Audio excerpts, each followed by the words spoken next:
Good evening, everyone, and welcome back.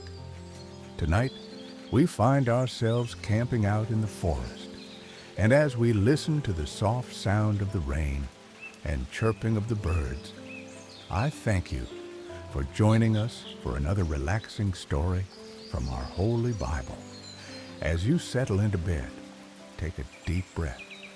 Feel the weight of the day melt away as you sink into the comfort of rest. Tonight, let us journey back to the ancient world, to the time of empires and kings, where a young man's unwavering faith carried him through trials, danger, and divine miracles. This is the story of Daniel, a man of wisdom, integrity, and unshakable devotion to God. Close your eyes, breathe deeply, and allow yourself to drift into the past, where the golden towers of Babylon glisten under the sun and the echo of ancient voices tell a tale of faith and deliverance. Long ago, in the kingdom of Judah, a great calamity befell the people. The mighty empire of Babylon, under the rule of King Nebuchadnezzar, swept across the land, conquering cities and taking captives. Among those taken was a young man named Daniel, along with his companions Hananiah, Mishael, and Azariah. They were of noble birth, chosen to serve in the king's palace, where they would learn the ways of the Babylonians. The journey to Babylon was long and arduous. As they approached the towering gates of the great city, Daniel marveled at the grandeur before him. Massive walls stretched high into the sky, adorned with intricate carvings of lions and mythical creatures. The streets were alive with merchants, scholars, and soldiers, all bustling in the heart of the most powerful empire of the time. Upon their arrival, the young captives were given new names, a custom meant to assimilate them into Babylonian culture. Daniel was called Belteshazzar, while his friends were renamed Shadrach, Meshach, and Abednego. Though they were far from home, their faith in God remained steadfast. A great test soon awaited them. The king's servants brought forth rich foods and wines from the royal table, instructing them to eat and grow strong. Yet Daniel, knowing the laws of his faith, resolved not to defile himself with the king's food. Instead, he requested only vegetables and water, trusting in God to sustain him. For 10 days, Daniel and his friends ate only simple fare, and at the end of this time, they appeared healthier and stronger than those who had indulged in the royal feast. Seeing this, the overseer allowed them to continue their diet, unknowingly affirming God's provision for his faithful servants. Over the years, Daniel and his friends excelled in wisdom and understanding. When the king tested them, he found them 10 times wiser than all the magicians and enchanters in his realm. Thus, they were granted positions of honor in the court of Babylon, their faith shining brightly even in a foreign land. One night, King Nebuchadnezzar was restless. A troubling dream had shaken him, filling his heart with unease. He called upon his magicians, enchanters, and astrologers, demanding not only an interpretation, but also that they recount the dream itself, without him telling them what it was. The wise men of Babylon trembled. "No man on earth can do what the king asks," they pleaded. But Nebuchadnezzar, furious at their failure, ordered that all the wise men in Babylon be put to death, including Daniel and his friends. When word of the decree reached Daniel, he remained calm. With wisdom and faith, he sought an audience with the king and requested time to interpret the dream. That night, Daniel and his friends prayed earnestly, seeking God's mercy to reveal the mystery. And in a vision, God answered. The next morning, Daniel stood before the mighty king. With humility, he declared, "No wise man, enchanter, or magician can reveal what the king has asked, but there is a God in heaven who reveals mysteries." Daniel then described the dream in vivid detail. "O king, you saw a great statue, its head of gold, its chest and arms of silver, its belly and thighs of bronze, its legs of iron, and its feet a mixture of iron and clay. Then a great stone, not cut by human hands, struck the statue, shattering it to dust. The wind carried away the fragments, and the stone grew into a great mountain that filled the earth." He continued, "This is the meaning. You, O king, are the head of gold, for God has given you power and dominion. But after you, another kingdom will arise, then another and another, each weaker than the last. In the end, a divided kingdom will come, partly strong and partly brittle. But in those days, God will establish a kingdom that will never be destroyed, a kingdom that will endure forever." Nebuchadnezzar was astounded. Falling to his knees, he declared, "Surely your God is the God of gods and the Lord of kings." And so Daniel was elevated to a position of great honor, ruling over the province of Babylon and overseeing all the wise men of the land. But greater challenges still lay ahead. Though Daniel had been elevated in the king's court, his friends, Shadrach, Meshach, and Abednego, soon faced a trial that would test their faith in the most terrifying way. King Nebuchadnezzar, proud and full of ambition, commanded that a massive golden statue be built, an image of himself towering over the land. At its dedication, a decree was proclaimed. At the sound of the instruments, all must bow and worship the golden image. Anyone who refused would be thrown into a fiery furnace. The music played, and all across the kingdom, people fell to their knees. But three figures remained standing: Shadrach, Meshach, and Abednego, unwavering in their devotion to God, refused to bow. When the news reached Nebuchadnezzar, he was furious. The three were brought before him, and he gave them one final chance. "Bow now," he commanded, "or you will be cast into the furnace. And what God can save you from my hand?" With calm resolve, they answered, "O king, we do not need to defend ourselves before you. If we are thrown into the fire, the God we serve is able to save us. But even if he does not, we will not serve your gods or worship your image." Their words only stoked the king's rage. He ordered the furnace to be heated 7 times hotter than normal. The strongest men in his army bound the three and cast them into the flames. The heat was so intense that even the soldiers who threw them in perished. But then, the impossible happened. Nebuchadnezzar, watching from a safe distance, gasped in astonishment, "Did we not cast 3 men into the fire?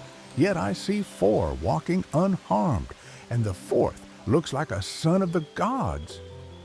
Rushing forward, he called them out.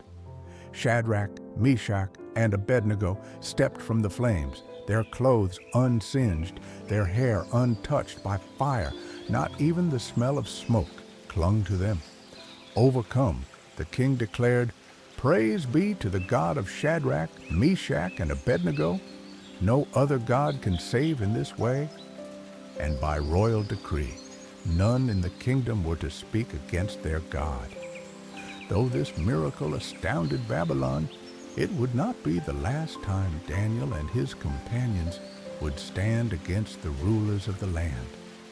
A new challenge awaited, one that would bring Daniel face to face with the den of lions.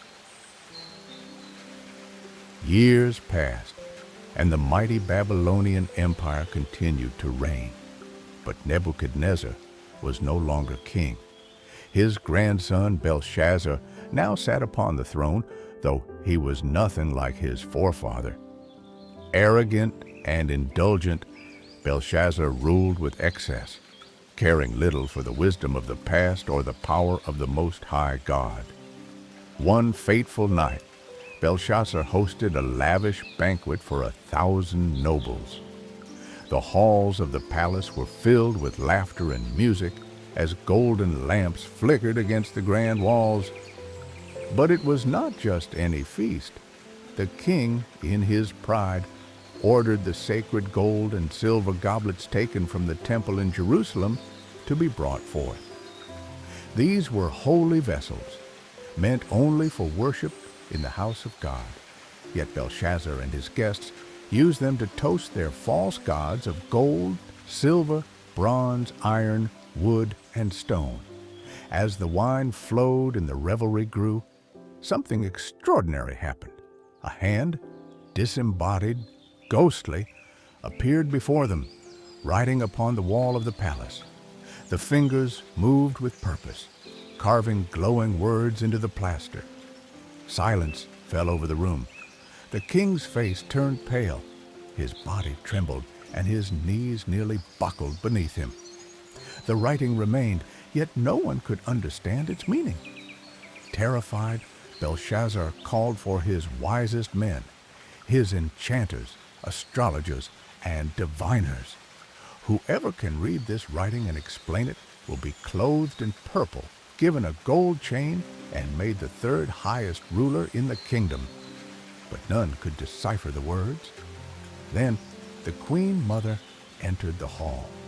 Seeing the fear in her son's eyes, she spoke, "O king, do not be troubled. There is a man in your kingdom who has the spirit of the holy gods.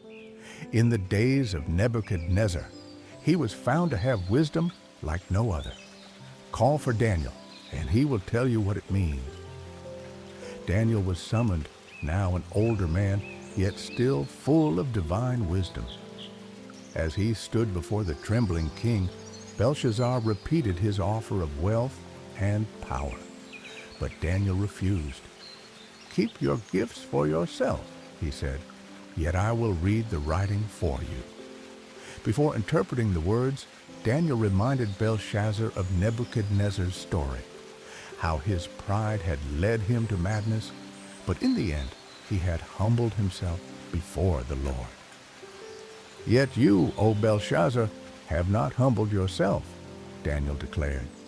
"You have set yourself against the Lord of heaven, using his sacred vessels for your own pleasure and worshiping lifeless idols. But the God who holds your life in his hands you have not honored." Then Daniel turned to the wall and read aloud the mysterious inscription, "Mene, Mene, Tekel, Parsin." The meaning was clear. Mene, God has numbered the days of your reign and brought it to an end. Tekel, you have been weighed on the scales and found wanting. Parsin, your kingdom is divided and given to the Medes and Persians. A hush fell over the hall. The king, perhaps in denial or trying to keep his dignity, commanded that Daniel be rewarded as promised. That very night, Belshazzar, king of Babylon, was slain. The mighty empire fell, and Darius the Mede took the throne. Though Babylon had fallen, Daniel's story was not over.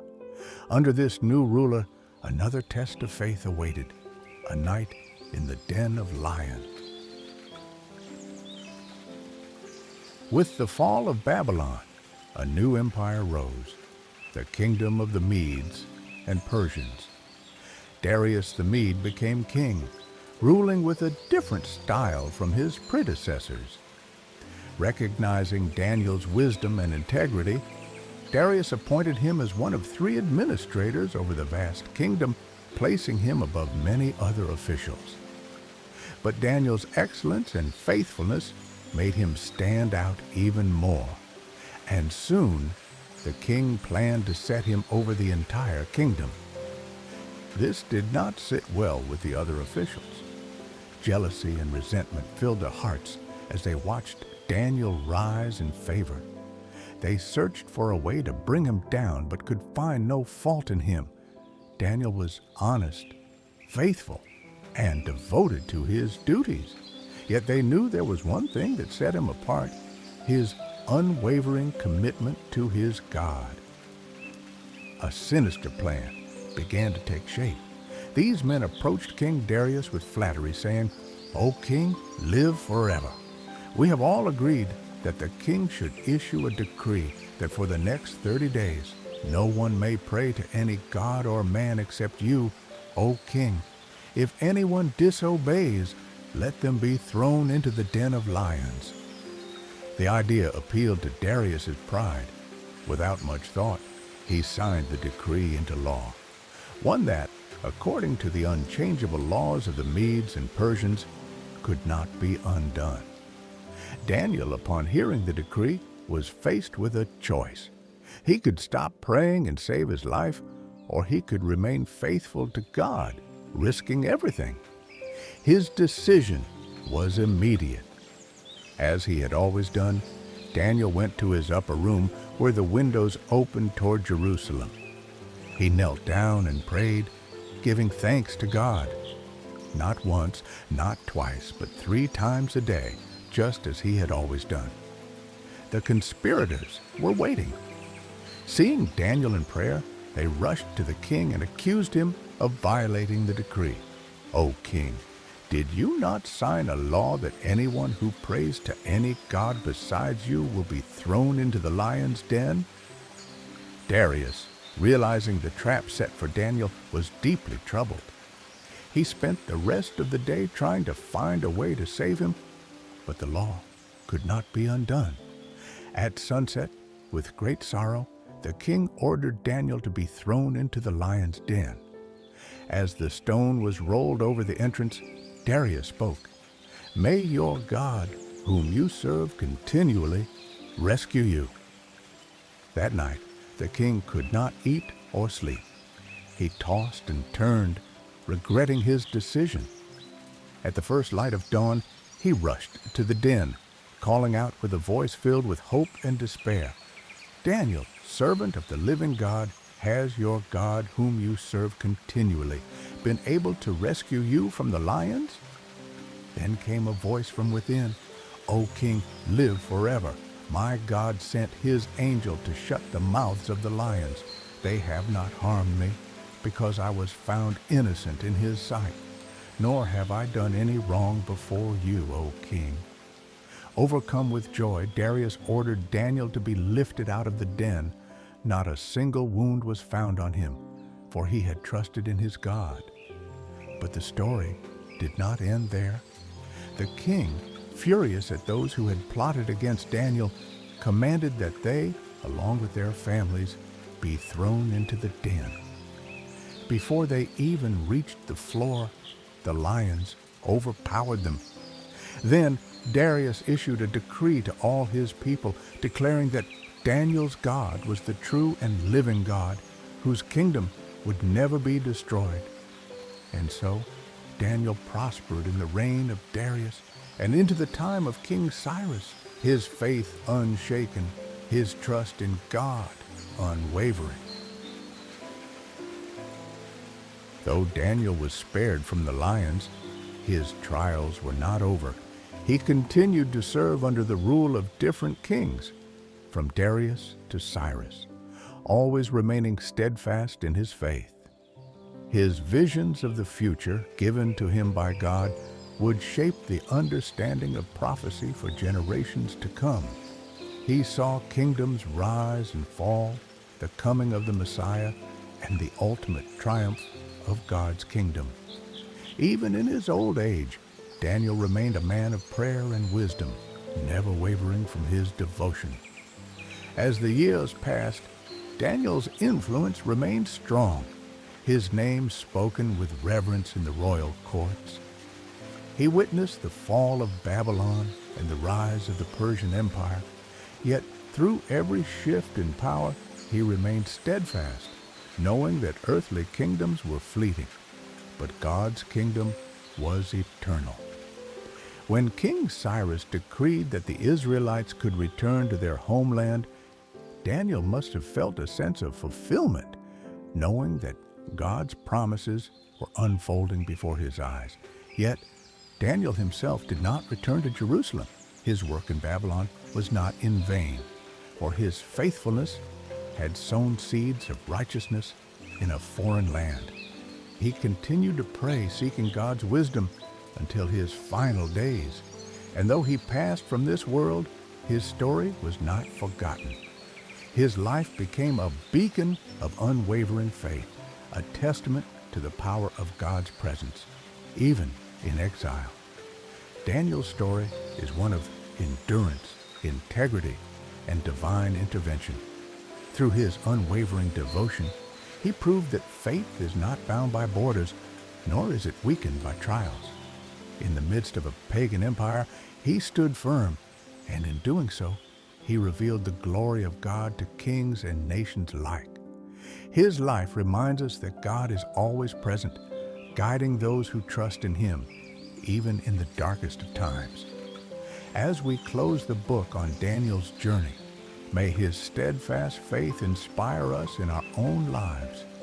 No matter the challenges we face, may we hold firm to the knowledge that God walks beside us, just as he walked with Daniel, through every trial, every challenge, and every triumph. The story of Daniel teaches us that faith is not only a belief, but a way of life. Daniel's devotion to God was unwavering, even in the face of danger, opposition, and uncertainty. He remained faithful in the courts of pagan kings, trusting in God's wisdom rather than the ways of the world.